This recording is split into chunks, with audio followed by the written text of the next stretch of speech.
Bon, prochaine énigme. Les ministres comptent sur toi pour être brillant sur celle-là. Alors, le dîner fatal. Lors d'un dîner mondain chez le riche industriel Bernard Lefebvre, un des invités, Éric Dupont, toujours les mêmes, s'écroule et meurt empoisonné. Étrangement, Éric est le seul à ne pas avoir mangé les plats servis ayant apporté son propre repas en raison d'allergies alimentaires.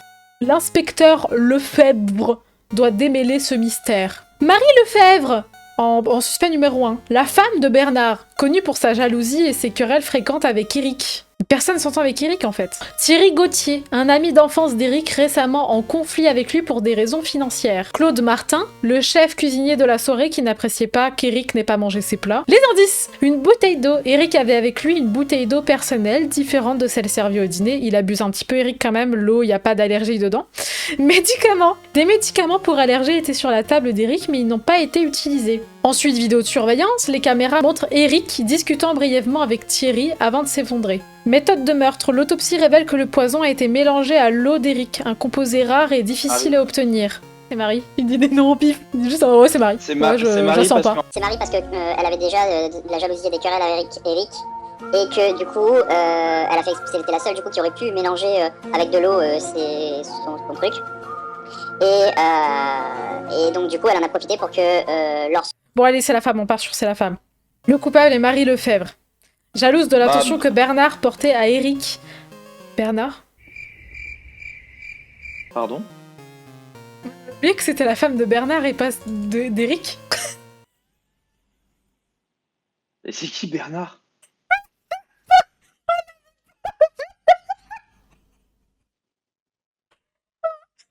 Profiter de l'occasion pour empoisonner la bouteille d'eau personnelle d'Éric au dîner. C'est qui Bernard ? C'est qui ce fils de... Il sort d'où ? Il est pas dans l'équation, Bernard. Marie, Thierry et Claude. Voilà, là c'est le mieux. pire, c'est qu'on a réussi, tu vois. Si quand même, alors qu'on avait même pas la même personne. C'est qui Bernard ? Ah mais non ! Regarde, lors d'un dîner mondain chez le riche industriel Bernard Lefebvre, un des invités, Éric Dupont, s'écroule. On sait juste pas lire en fait. Voilà, invitez-nous, on ne sait pas lire. Bon, allez, énigme suivante. Dans la ville côtière de Saint-Malo, l'agent secret Jacques Moreau est retrouvé mort dans une ruelle sombre. Ne traînez pas dans les ruelles sombres, enfin je veux dire, c'est logique. Bon, à ses côtés, un message codé. Message codé. L'enquête est confiée à l'inspecteur Lefebvre. Bon, il est pas très fort, on arrête avec lui maintenant.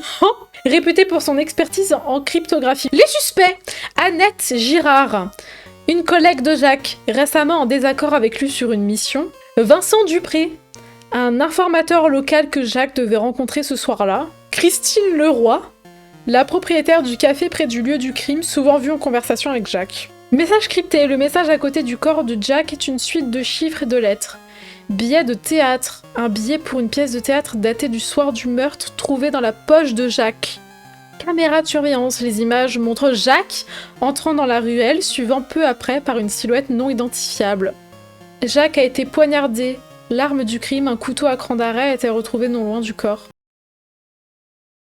Alors, je pense que le message codé était pour Vincent Dupré, ce qui fait que si c'est Vincent Dupré qui l'aurait tué, bah, il aurait pris le message codé, of course. Donc c'est soit Christine, soit Annette. On part tous sur Annette, on est tous sur Annette. Annette, c'est elle. Allez, Annette. Le coupable est Vincent. Super. Le message crypté, une fois décodé, révèle une série de rendez-vous entre Jacques et Vincent, indiquant un accord qui a mal tourné. Vincent a tué Jacques pour éviter que des informations sensibles ne soient révélées. Bah mais comment on peut savoir ? On n'a pas le message codé en fait. Vous voulez que je vous bagarre les gars du site là ? Animi Job. Job, il y a Job dans ton nom de site. Suivant, hein ? Bon, le secret du jardinier. Contexte. Dans la ville pittoresque de Beaumont, le riche banquier André Lemoine est retrouvé mort dans son jardin luxuriant. C'est forcément un jardinier, vu que c'est luxuriant. Voilà, à faire plier. Paul Bernard, Le jardinier personnel d'André qui avait récemment des disputes sur son salaire. Hélène Dupont, la voisine en conflit avec André à propos d'un arbre menaçant de tomber sur sa propriété. Marc Girard, le cousin d'André, héritier potentiel de sa fortune. Indice, ciseaux de jardinage, trouvés à côté du corps avec des traces de sang. Empreintes de chaussures, des empreintes de bottes de jardinier menant du corps vers la remise à outils. Lettre chiffonnée, une lettre trouvée dans la poche d'André menaçant de licencier Paul pour son incompétence. Ce qui est louche en fait, c'est que là, ils nous donnent tous les éléments pour qu'on accuse le jardinier. Mais je suis sûre qu'ils veulent nous mener en bateau et que c'est pas le jardinier. Le coupable est Paul Bernard.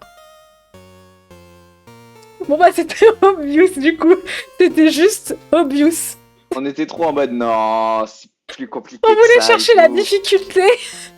En fait, il est vraiment juste con. Il a tout laissé. Il s'est dit, allez hop, c'est bon, on a mis tous les indices.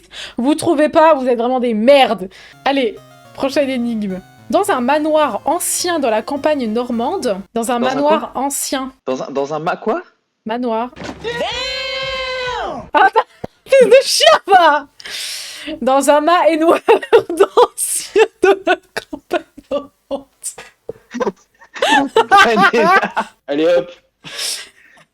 Attends, comment je fais pour te ban? Je disais, Signalez-la. dans un Mahen Signalez-la. ancien de la campagne normande, le bibliothécaire réputé Monsieur Lebrun est retrouvé mort dans sa bibliothèque verrouillée de l'intérieur.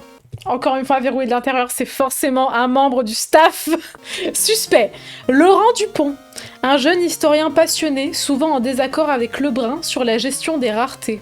Catherine Duroy, la gouvernante qui avait accès à toutes les pièces du manoir. Sébastien C'est bon, c'est Moreau. Pardon? Catherine, c'est Catherine. On n'a même pas lu. Sébastien Moreau, un collectionneur privé récemment en pourparlers tendus avec Lebrun au sujet d'un livre rare. Livre ouvert, un livre ancien ouvert à une page spécifique faisant référence à une histoire de trahison. Empreinte de chaussure, une empreinte de boue à l'intérieur de la bibliothèque ne correspondant à aucun modèle porté par les résidents habituels. Donc c'est pas la gouvernante déjà. Bim. 2 seconds later. Sébastien Dujardin. Pas appeler Catherine. Voilà, c'est Catherine. Je t'avais dit que c'était la gouvernante.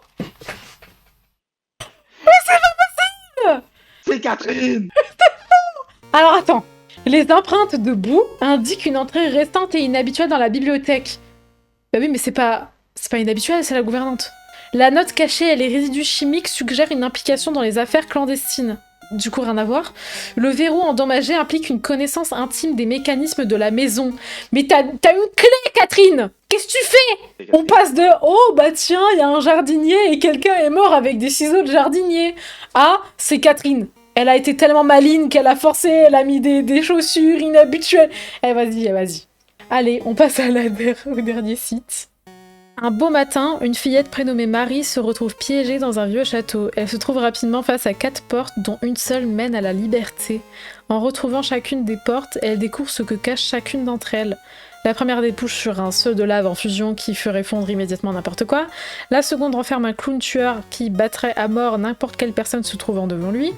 La troisième donne sur une pièce tellement froide que tout y gèle en seulement quelques secondes. La quatrième débouche dans une pièce où un policier tirerait sans discernement sur n'importe quel homme ou femme y pénétrant. Bah après au pire, Marie, tu vois, tu prends l'échelle, tu les tabasses et tu passes. En vrai, moi je dis le policier, parce qu'ils ont dit qu'il tirerait sans discernement sur n'importe quel homme ou femme, alors que Marie c'est une petite fille. Vas-y, fais pour le policier. Je tente un truc au pif. Je choisirais la quatrième porte. C'est exactement ce que j'ai dit! Le policier tirait sur n'importe quel homme ou femme, mais Marie n'est pas une adulte, c'est une fillette. Je suis trop forte. Je suis trop forte, je fais partie du FBI. Bon bah les gars, en tout cas ça m'a fait plaisir, Luminus c'était bien présent, beaucoup plus que les autres sur ce live aujourd'hui. Ça m'a fait plaisir que tu sois là.